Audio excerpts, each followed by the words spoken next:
Бесплатный Байрактар уничтожить. Есть. Вот первое. Rusia mengatakan pada Senin 11 April 2022 bahwa mereka telah menggunakan rudal jelajah untuk menghancurkan sistem rudal S-300 yang telah dipasok ke Ukraina oleh negara Eropa yang tidak disebutkan namanya. Rudal S-300 merupakan rudal anti pesawat. Kementerian Pertahanan Rusia mengklaim Moskwa telah meluncurkan rudal jelajah Kalib pada Minggu 10 April 2022 terhadap 4 peluncur S-300 yang disembunyikan di hanggar di pinggiran kota Dnipro, Ukraina.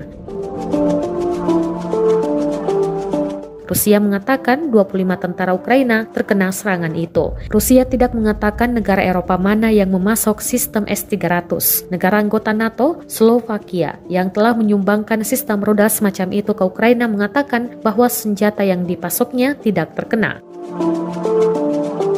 Kementerian Pertahanan Rusia mengklaim pasukan Moskwa juga telah menembak jatuh 2 pesawat Su-25 Ukraina di dekat kota Izium dan menghancurkan 2 gedung amunisi, salah satunya di dekat kota selatan Mykolaiv. Militer Ukraina tidak segera menanggapi permintaan komentar. Diberitakan Rusia Today pada Jumat 8 April 2022 lalu, Slovakia mengumumkan bahwa mereka telah menyumbangkan satu-satunya baterai S-300 ke Ukraina. Sistem senjata itu adalah bagian dari persenjataan warisan anggota NATO dari masa lalu Soviet.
Terima kasih sudah nonton.